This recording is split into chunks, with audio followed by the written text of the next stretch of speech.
Okay, good evening. I'd like to call the June 18th, 2020 voting meeting of the Keystone Central Board of Directors to order. We will begin with the pledge to the flag and then have a moment of silence.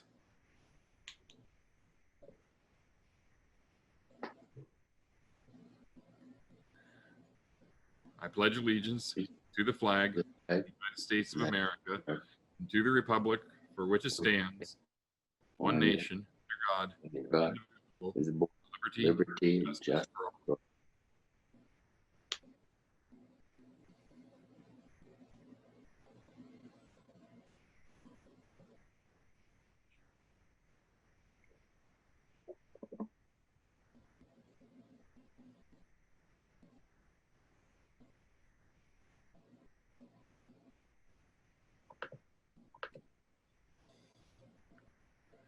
All right.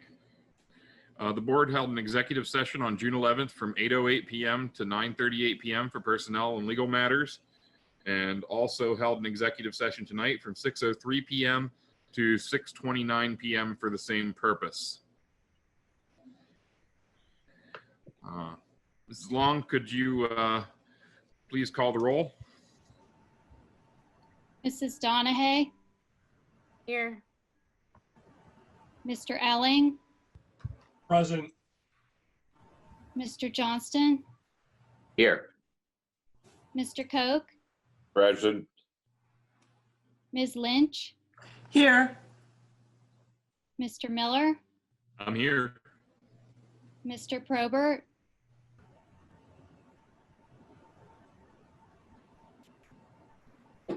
Mr. Probert? Mr. Probert's not on the list of attendees at this time. Okay. Mrs. Smith? Present. Mr. Strauss? Present. 8 members present. Okay, thank you. First on our agenda, we have a presentation on return to play guidelines. And I believe that Mr. Bidwell is going to be presenting that. Yes, Mr. Bidwell is going to present that. He's going to go ahead and share his screen with you to take you through the presentation. Basically, what we're looking at this evening and requesting from the board is a solid understanding of the extracurricular activities and athletics return to play recommendations by the district. And so you have two attachments to that item on the board agenda. One is this slideshow, and the second is the actual document with that includes at the end of the document explaining everything to families. It's actually a waiver for participation, and the waiver basically says that parents understand the liability and the assumption of risk, which is a huge component of this. We cannot at any time ensure that folks are completely safe from contracting COVID-19 while they're with us. We know that we're going to put many safety precautions in place to reduce the risk as much as possible. We cannot completely deny that there is a risk. And so we want to make sure that families are fully aware of the choice that they would have for their child to participate, and that we would just like to have them sign the waiver to acknowledge that they've received that information. So just a point of clarification, and then I'm going to ask George if he would speak on behalf of both of our high school athletic programs, because the guidelines for both high schools would be the same, as well as band. Marching band would also start this summer. Good evening. First off, I'd just like to thank you for giving me the opportunity to speak with you regarding our return to play guidelines for athletics and extracurricular activities. As you know, school district athletics and extracurricular activities have been suspended from participation since March 13th, when the governor closed school districts due to the COVID-19 pandemic. So on June 5th, the PIAA released a statement informing Pennsylvania school districts that the Pennsylvania Department of Education released their preliminary guidance for phased reopening for pre-K to 12 schools. However, guidance for organized sports would be released separately in the near future. So at that time, the PIAA encouraged school districts to begin evaluating their return to play policies that address at minimum pre-workout screening, limitations on the number of students participating together, sanitizing facilities, permitted types of physical activity, usage of athletic facilities, and individualized hydration. So shortly after, a task force was created to address the areas in which the PIAA had recommended. The task force was composed of building principals at Central Mountain and Bucktail, Central Mountain head coaches, Central Mountain band directors, Bucktail head coaches, and our athletic training staff at both Central Mountain and Bucktail. Our athletic training staff really spearheaded this initiative using the guidance from UPMC's playbook, which was developed by a team of clinicians and researchers. They also utilized other resources such as the National Federation of High School Athletics return to play guidelines, the Governor's Office, Pennsylvania Department of Education, CDC, and the PIAA. I'd just like to thank the Return to Play Task Force for their dedication and efforts throughout this process. We worked diligently to develop a return to play plan that provides an opportunity for all athletic teams and extracurricular activities to conduct operations in a manner that's best designed to prevent or mitigate the spread of COVID-19 and puts the safety, health, and well-being of our student athletes and coaches at the forefront.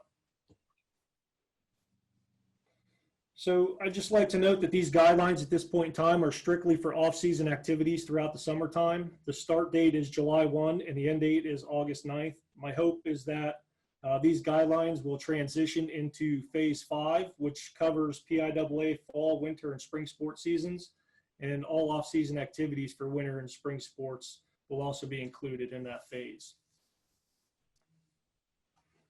So there are 9 additional guidelines that will be required for all 4 of our phases at this time for this return to play plan. We have identify individual, high-risk individuals, education and updates, daily COVID screening, personal protective equipment, social distancing, hygiene, sanitation, illness protocol, and the KCSD participation waiver of liability and assumption of risk.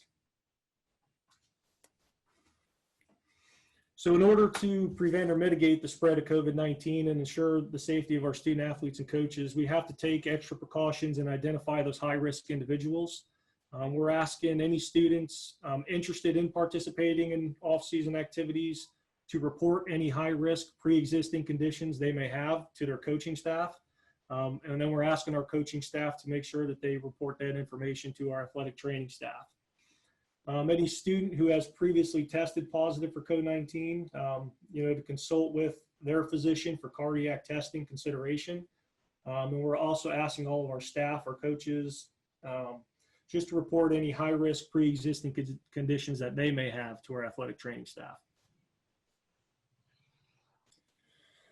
We feel it's very important to continue to communicate and educate our staff, our students, their parents as we move forward with students returning to campus for off-season activities.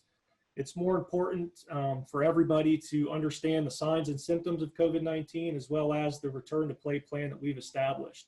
So as required by the PIAA and the Department of Education, our plan is going to be advertised on our school district's website as well as our athletics website for the public to access at their leisure. We're asking students, parents, head coaches, assistant coaches, volunteer coaches to review, understand, and abide by these guidelines that we've developed to help prevent and mitigate the spread of COVID-19 and to ensure their safety. All coaches will be required to participate in an educational training offered by our athletic training staff prior to our July 1 start date. Our athletic training staff and administration will continue to monitor the outbreaks in the community, monitor state and federal guidelines, monitor updates from the Department of Education, PIAA, NFHS, CDC, and then we'll make any necessary changes to our return to play guidelines as well as communicate those with all of our stakeholders. So our students and our coaches will be required to complete a COVID-19 screening form before being permitted into the practice facility.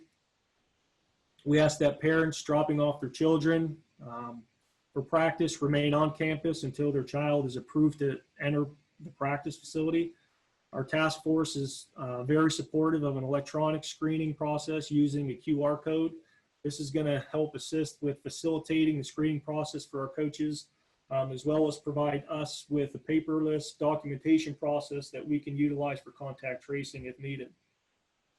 So when students arrive at practice, and complete this process. They must complete this process with a coach. So if a coach is not immediately available, students are going to be asked to wait at least 6 feet behind the next person in line until it's their turn. Using their cell phones, students will use the camera feature to access the screening. All they need to do is point the lens at the QR code. A link is going to appear. They click on that link and answer the screening questions and then click submit. Once they're approved by the coach, they can then enter the practice facility. The screening is going to ask the students their first name, their last name, what sport they're participating with. Do you have a new onset cough or shortness of breath? Have you had a fever or felt febrile? Have you had known exposure to a COVID-19 positive individual? What is your temperature if taken or self-reported? And what is the location of your practice? So if a student does not have access to a cellular device, they're not permitted to use another student's device. The coach is going to help facilitate the process by using their own cellular device for the student to answer the questions and then complete the screening process. Anybody with a self-reported temperature or a temperature taken with an available thermometer that's at or above 100.4 degrees Fahrenheit, or if any of the questions have a positive response, that will be considered a positive screen. So that individual would be removed from the group and his or her parents or guardians will be notified and notified of our documented concern for the illness or the fever. Coaches are going to be required to wear a mask or a face covering at all times, unless they're medically unable to. It must cover their nose and their mouth and allow for unlabored breathing. Students are strongly encouraged to wear masks and face coverings when feasible. So for example, arrival at practice, departure from practice during the screening phase, as well as entering the athletic training facility, athletic training rooms. Students do not have to wear a mask while participating in physical activity. And we listed gloves on here because we had that discussion, and a lot of the research that we've received was that gloves are not really recommended at this point in time, as they have not been shown to decrease the transmission of the virus.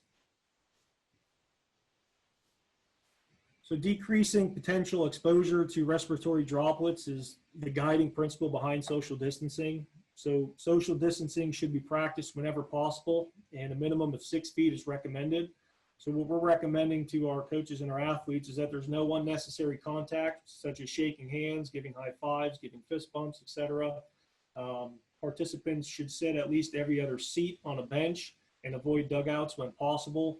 Large gatherings and mixing of groups is going to be discouraged. Scheduling staggered arrival and departure times. Spectators are not permitted to be in attendance at practices, as well as limit the number of staff and students when using areas such as classrooms, cafeterias, weight rooms, locker rooms, and athletic training facilities. We're asking our coaches to continue to reinforce good hygiene habits with their student athletes. So washing their hands every 20 seconds or for 20 seconds with warm water and soap, using hand sanitizer after touching frequently used items or surfaces when available. Just avoid touching your face, clean your personal equipment and instruments daily, shower immediately upon returning home from practice, as well as washing your workout clothes daily. The sanitation, we're working with property services to develop an adequate cleaning schedule that's implemented at all facilities to assist with mitigating any communicable diseases. We're asking our coaches and students to ensure that equipment used is thoroughly wiped down before and after each individual use. Athletes are not permitted to share any personal athletic gear, opening doors to increase ventilation in poorly ventilated areas, and all treatment tables and medical equipment in our athletic training facilities will be cleaned between patients by our athletic trainers. So one question everybody may be wondering is, what do we do with a positive COVID-19 screening or an individual that becomes ill during practice? That individual must immediately be removed, given a mask, and isolated in their individual space. The coach must then immediately inform our athletic trainers and our athletic director, and then we'll immediately contact the parents for our noted concern.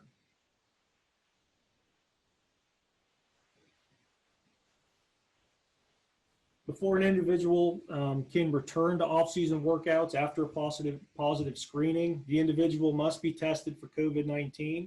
If the primary care physician deems it not necessary to test for COVID-19, the student must present a written note from the primary care physician stating that a test is not warranted and he or she may return to physical activity. And they also need to have a negative test, a negative COVID-19 screening at their arrival at practice. We have to understand that just because someone had a negative test doesn't mean they will come back with a negative screen. So the PCR test is only a snapshot of the exact amount, and there are false negatives, especially in the early stages of infection. So someone could test negative in the morning and then the next day or even later have a positive test. So this is why they must also be able to pass that screening phase before they can return.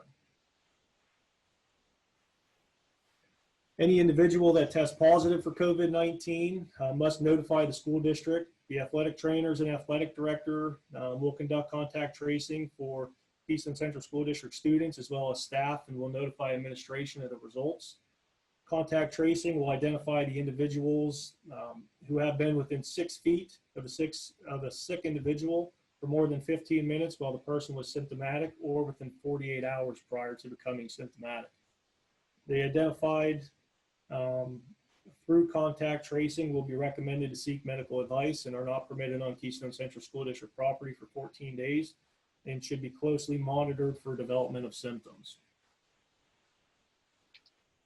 So individuals that do test positive for COVID-19 may return to Keystone Central School District property and activities when at least 10 days have passed since symptoms have first appeared without any medications being taken, as well as 72 hours after resolution of symptoms, and they must be present, or they must present a written release from the physician with a minimum EKG and permission to return to full activity. And the last thing is a subsequent negative COVID-19 screening on the day they return to practice. Students and parents and guardians are going to be required to complete KCSD's participation waiver of liability and assumption of risk and hand in to their coach at the first day in attendance at practice. Students who do not hand this in to their coach on the first day of practice are not permitted to practice. So it will be the responsibility of the coach to make sure that waiver or the waivers that they collect are turned into the athletics office, and then we'll keep on file here for documentation purposes.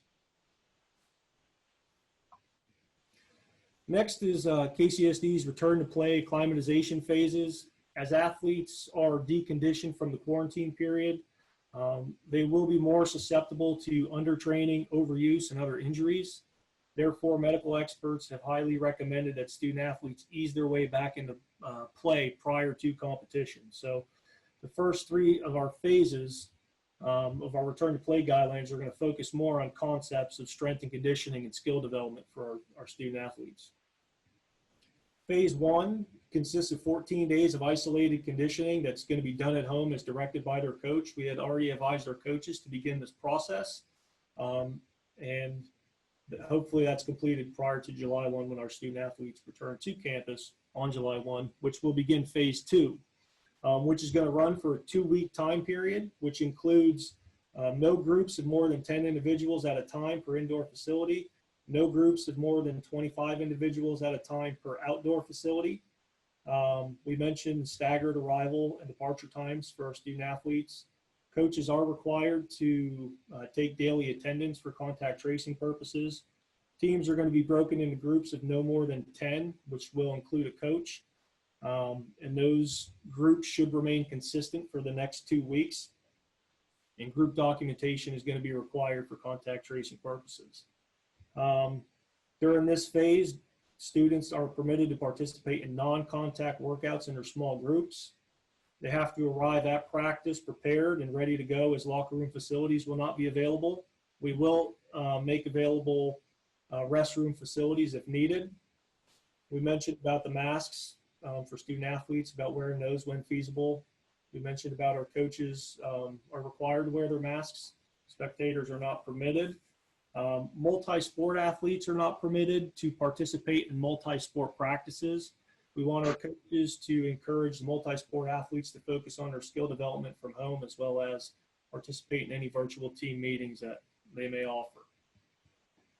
Moving on to phase 3, this process can begin 14 days after small group activity and community disease load is not rising. Guidelines are very similar to phase 2 with the exception of the following. No groups of more than 25 individuals at a time per indoor facility. No groups more than 50 at a time per outdoor facility.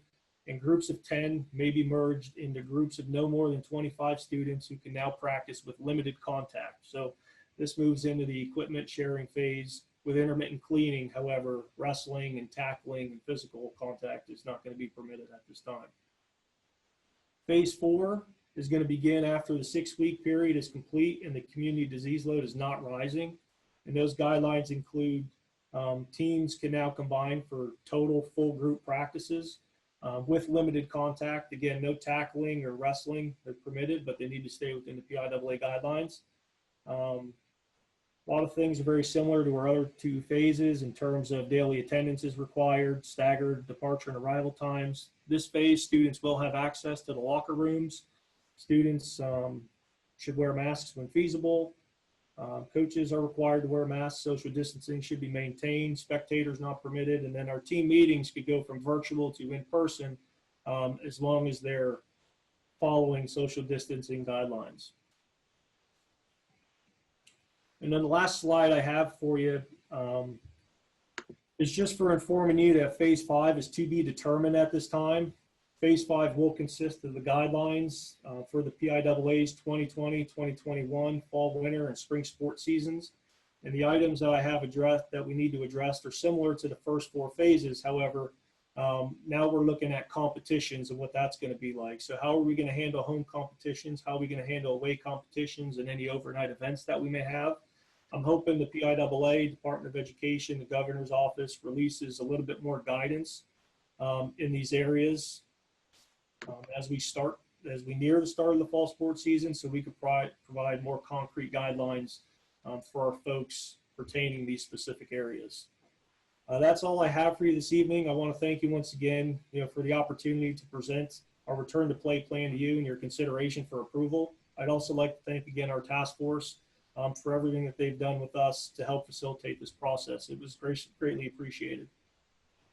Hey, thank you, Mr. Bidwell, for that very detailed report of what our co-curricular activities are going to look like here in the fall and the run up to fall. Do any board members have questions for Mr. Bidwell? Yeah. Oh, go ahead. Thank you, Elizabeth. George, are we going to be playing flag football on this instead of regular football? Not to my knowledge, no. Okay, I'm just wondering because they're saying about not being able to tackle, and I mean, well, part of football is actually tackling, so. Well, PIAA restricts tackling in the off season. So at this point in time, I just want to reiterate that these are off season activities from July 1 through August 9th. Once the season starts, we're gonna try and hopefully get back to normal. And then that's when tackling and all that stuff can take place. But these are just preliminary precautions that we're taking through the off season to help, prevent or mitigate the spread of COVID-19. Okay, thanks, George. Go ahead, Elizabeth. Oh, thank you. George, super terrific job. Thank you all so much for putting this together. I'm sure it's just been one thing after another, but it looks fantastic. My only personal concern, and you don't need to, I'm not asking for an explanation now or anything, but maybe in the future we can just be advised. I know, 90% of the people that come to these events, I know you said no participators can come, but there might be a handful of individuals that may not follow the recommendations. Bottom line, I hope there's something in place that empowers the Keystone Central School District coach volunteers, the employed coaches, so they have the real power that if someone isn't following these recommendations, that they have the power to ensure that they can somehow de-escalate a situation, or maybe even have that individual, whether it's a student and or another adult, leave the premises. That's my major concern, is how empowered the coaches actually will be. Sure, I understand what you're saying, but at this time, like I said, this is only for off-season activities. We normally don't have anybody at off-season activities watching. There's not really much to watch, except just kids are just practicing, getting ready for the upcoming seasons. They're defining their skills, strength conditioning, and all that stuff. So I don't think we will have any issues throughout the preseason phases. However, all the other school districts across the state of Pennsylvania are going to have to follow similar guidelines and policies. So, you know, that's something I'm hoping to receive a little bit more direction on and information from the PIAA. But, you know, we'll have to play that by ear and see how it goes. But we shouldn't have any issues with off-season activities. So George, one question as far, so all of that, those 4 phases that you explained there a minute ago, that is all going to be athletes on their own doing it, correct? That'll be athletes, that'll be coach organized activities. So student athletes interested in participating in off-season activities for whatever sport coaches are offering. Students in grades 7 through 12 are welcome to participate. But they'll be doing activities under the direction of the coach, but not necessarily like in the past where they've had these informal voluntary practices. It'll be similar to the past. However, there's a lot more strict guidelines. So things are going to be different, but things can carry on as in regards to those involuntary or voluntary workouts that the kids were participating in the past. This is the same thing, but we just have stricter guidelines in place due to COVID-19. Okay, I understand. Thanks. You're welcome. Jeff, you do understand they would be on site in phases 2, 3, and 4. Right. And I just wanted to clarify that. I thought that's what was the case, but I just want to make sure. Okay. And it looks like each of these phases, given the time frame, would probably last a week or not much longer than a week. They'll last approximately 2 weeks each. Okay. Yep. And Any other questions for Mr. Bidwell? All right, well, Mr. Bidwell, we certainly thank you for presenting, and we thank you and your team for all the hard work in coming up with these guidelines and trying to keep our athletes safe. thank you. So, Now, Bo, I'm sorry, is this on the agenda now to vote for our approval tonight? I didn't see it. that's where I was going. So Sorry.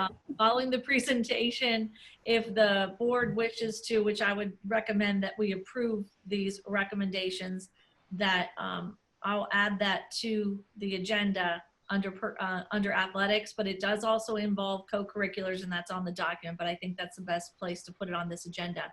And so Yeah. if, you'll have to entertain a motion to put it there, and then Right, I will entertain a motion to add approval of this plan to the agenda. It would be designated item J2, if somebody wishes to make that motion. I make the motion. I think Mr. Ellen got it, but Ms. Lynch, you can have the second if you want it. Super terrific. Yes, second. Okay, I'd ask for discussion, but it's a procedural motion. As you know, we don't have discussion on procedural motions. So, Ms. Long, we need to have a vote. Mrs. Donahue, Yes. Mr. Elling, Yes. Mr. Johnston, Yes. Mr. Koch, Yes. Ms. Lynch, Yes. Mr. Miller, Yes. Mrs. Smith, Yes. Mr. Strauss. Yes. 8 yes votes, motion passes. Okay, then let it be known this will be designated item J2. if you hit refresh on your board agendas, it should show up for you. Okay, great. I understand that we have no visitors signed up to speak. No, there are no visitors signed up to speak. Okay, thank you. So we will go to the superintendent's report. Ms. Martin? Thank you. So our admin team has been gathering feedback from students, parents, and all staff regarding the most recent school closures, along with input for the reopening of our schools. We asked a lot of feedback about, how did it go when we were on remote learning? If we had to do this again, what would you suggest? And, what type of safety precautions are you looking to be in place when you come back? What are you most comfortable with? A lot of questions of that nature. So we've had a lot of folks respond already, and we hope that everyone takes time to complete this brief survey. If you've not yet done so, please find the survey links on our district website main page. They're still there for parents and students. And our staff survey is closed. We did get a really great response for that and have already started to analyze the results to help us with our decisions. We've been working diligently every day to develop a reopening plan for Keystone Central. New information surfaces each day with regards to getting students back to school this fall. I expect that our plan will be ready for public review in early July, and we'll be seeking official board approval on July 16th, 2020. I may be getting some communications out to the community prior to the work session, just because I know people are anxious for information. And in order for them to make good decisions about the school year, they want good information. So what we are planning on doing is offering flexible learning solutions for families that will permit our families to select the best option for their children. In order to make this possible, we are going to rely on grant funding that's been made available to us through state and federal funds. We'll be spending the bulk of these funds on technology such as devices so that all students will have their own device that's not shared with other students. If you're aware, we've been using laptop carts and shared devices in our lower grades, and that's no longer a feasible option in today's world. So we've been taking advantage of these technology funds to get us there sooner in a one-to-one K through 12. We'll also be looking at portable Wi-Fi's and additional access points to support our families, not only in the regular school year, but also in the event that we do have to close schools again. We're also purchasing masks, sanitizers, shields, gloves, and gowns, along with other safety equipment so that we can meet the guidelines provided to us from PDE. We're also somewhat concerned with the two buildings that will not have air conditioning by fall, Liberty Curtin and Bucktail High School. We're looking at temporary air conditioning solutions as we believe it's really difficult for folks to wear masks in high temperature and humid environments. And so we want to make sure that we can get the best environment possible. The grant deadlines are fast approaching, and we're working all day, every day to get a plan ready for your review and approval. And what I'd like to do now is just show you a draft of our flexible learning solutions. It should be coming up on a shared screen now. And so what you see in front of you is the draft of the new Keystone Central flexible learning solutions. And this is where we want our families to have voice and choice. And so if you look at the learning at home and the learning at school as a continuum with hybrid somewhere in the middle, you would also see that the learning at home certainly poses the least amount of risk of students for exposure to COVID, because it's via a controlled environment by parents and families. If you're at school and we're still in the green or in the yellow phases, we'll be following the recommendations where possible and when possible, but we're not going to be able to guarantee that our students are wearing a mask all day. And there's going to be times when teachers need to be unmasked or wearing face shields, things like that. So we're still continuing to work out the details. There'll certainly be deep cleaning every evening, and also hand sanitizers and lots of hand washing protocols, directional travel in hallways, things of that nature. But we are not going to be able to guarantee, with bringing all of our students back at one time, that we can keep all students 6 feet apart to learn all day long. It's just not feasible. But we want, again, parents to understand that there is a risk and that we're not able to follow all those guidelines all day long. So for some students, that may not be feasible, but learning at home may not also be the best solution for some families, because we know that our parents have to get back to work as well. And learning at home does require some supervision, and some support. So we could potentially have students learning in a hybrid model where they are remote learning, but they are at school. And in that environment, we would be looking at having everyone masked and having children 6 feet apart throughout the day, and so forth. So those are some things we're looking at breakfast in the classrooms as opposed to large group areas, as well as different lunch solutions and looking at outdoor lunch options for students to get outside and spread out a little bit more in our school system. So just wanted to give you somewhat of a preview that we are looking at flexibility for families, and we want them to, again, have voice and choice.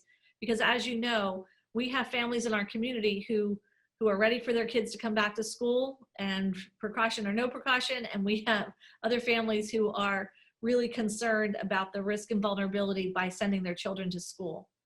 So again, I just want to give you somewhat of a preview of where we're headed, because this plan is going to develop pretty fast and furious. It was like we were waiting and waiting and waiting for guidance, and all of a sudden now it's time to get a plan in order to get back to school. So a lot of communication has to take place, a lot of information to families, and I do believe that communication is going to be key in being successful at getting school up and running again for us. And that's all I have for today. Questions for Superintendent Martin from the board? Thank you, Super Martin. That was absolutely wonderful. Okay, thanks. We do have a couple of additions to tonight's agenda that were brought to my attention. One of them is going to be F3, Resolution 115 on the Tiger Den. That is to convey that property back to the city. We also have a second NRG quote for a second grant for surveillance cameras. There was a change to Enterprise for the correct quote. There was a waste bid change. There's a taxpayer settlement, and also Nittany Learning Services customized learning program contract is on here. Mrs. Blesh, would you have any comment on those before we would consider their adoption? Not unless there's individual specific questions. The other new item I did want to note is number 34, the journeys and supplemental material. That was added as well. Okay, thank you. I missed that one. Are there any questions or concerns on these items? If I could speak a little bit to the ECRI and Journeys supplemental materials. We were waiting for the quote on this, and the quote, the total cost across the grade levels in the schools would be K through 2. And this is for the additional phonics program I mentioned last week in my superintendent's report. We finally got the quote, $78,781 and change. And that would be funded through our title funds or curriculum monies. And so this is a tier 1 phonics program, so it will be offered to all students. And we think that this supplemental resource would be significantly helpful just in our tier 1 learning instruction for students with early literacy skills. Okay, thanks for the clarification on that. Any other questions or comments on these items before we move to the fun, exciting voting portion of the meeting?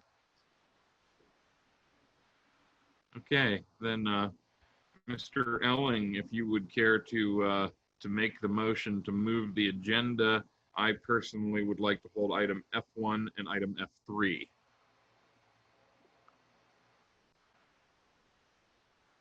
Okay, thank you, Mr. President. I'd like to pull H1, please. Hold on a second, Elizabeth. Let me make the motion first. I'm sorry. Okay. Well, no, you need to know what items you're pulling before you make the motion.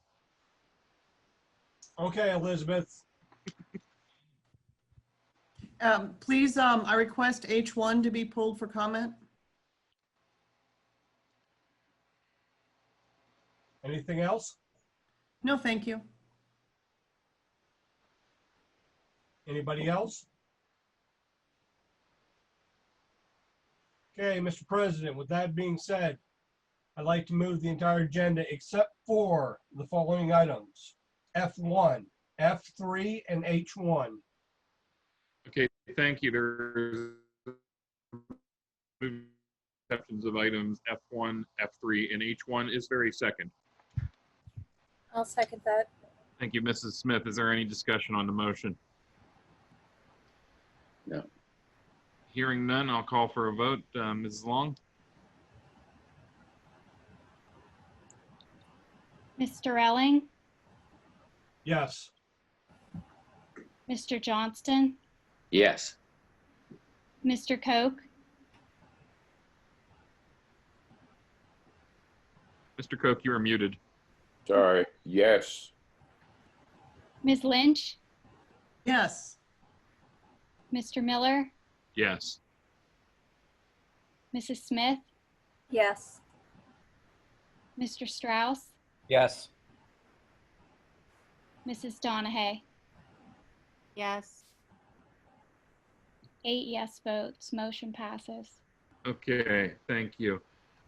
For the item F1, PSBA voting delegates, at least as it appears on the agenda, the 3 names are blank. And I don't recall that we actually decided who was going to do this. And if we did, we need to make that be known. Otherwise, we're appointing no one. I'm willing to do that again. Okay. I'm willing to do it also. Mr. Elling, is there a third?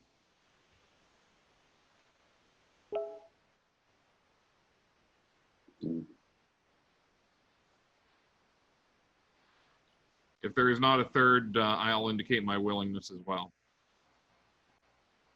But I want to give anybody else the opportunity to do it who wants to do it. What does this involve, Mr. Miller? This basically involves voting on the legislative platform and voting for the slate of and their officers. That's and the position statement of PSBA. And that is done, I know that, I think I read that's going to be done at middle school somewhere. I don't recall that. Normally it's done at the Pennsylvania School Leadership Conference, which we don't have full confirmation on what on earth is even happening with that, but we still need to appoint our delegates. Okay.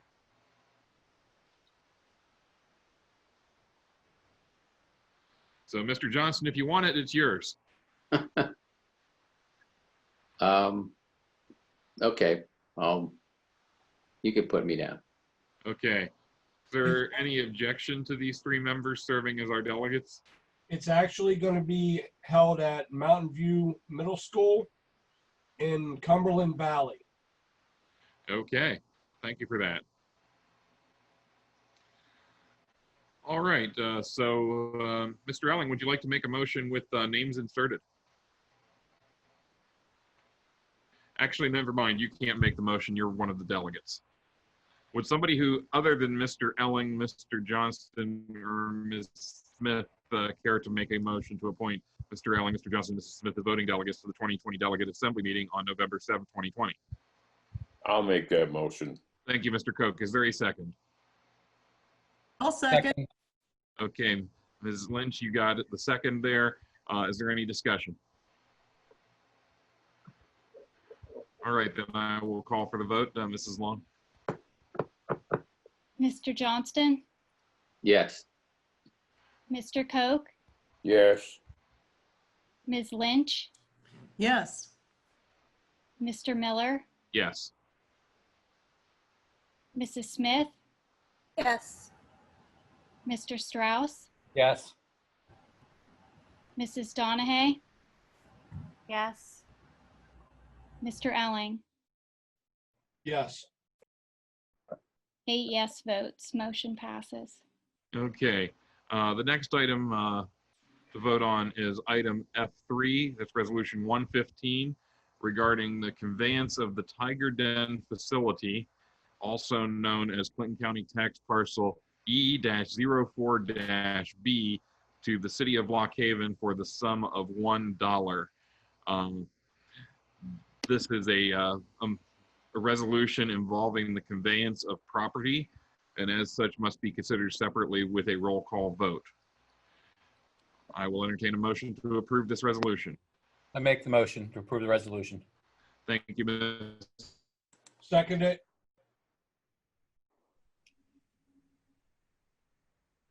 Thank you, Mr. Elling. Is there any discussion? Hearing none, I'll call for the vote. Mr. Koch, Yes. Ms. Lynch, Absolutely, yes. Great. Mr. Miller, Yes. Mrs. Smith, Yes. Mr. Strauss, Yes. Mrs. Donahue, Yes. Mr. Elling, Yes. Mr. Johnston. Yes. 8 yes votes, motion passes. Okay, thank you.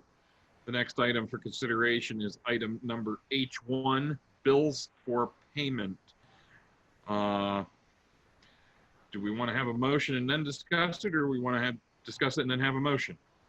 Proper procedures to make the motion and discuss it. That's what I thought, so I'll entertain such a motion. I'll make that motion. I'll Thank you, second Mr. it. Elling. Is there a second? I'll Thank you, second Mr. it. Koch. Is there any discussion? Ms. Lynch, I believe you have some. Yes, thank you very much. First, I just want to, again, clarify that administration and everyone involved makes this such a readable, easy to understand document, and it's deeply appreciated. But during our work session on bank number 32, we have these expenses. One is only for $750, another one's for $500,000. And then when we go to bank number 39, there's $1.8 million, and then another $445,000. Now, I believe that we understand what those are for because they're rebuilding the Mill Hall Middle School, et cetera. But it would be very nice if they could just put something in the descriptor there so anyone looking at this document would have a good basic idea of where those funds are going. That's my only comment.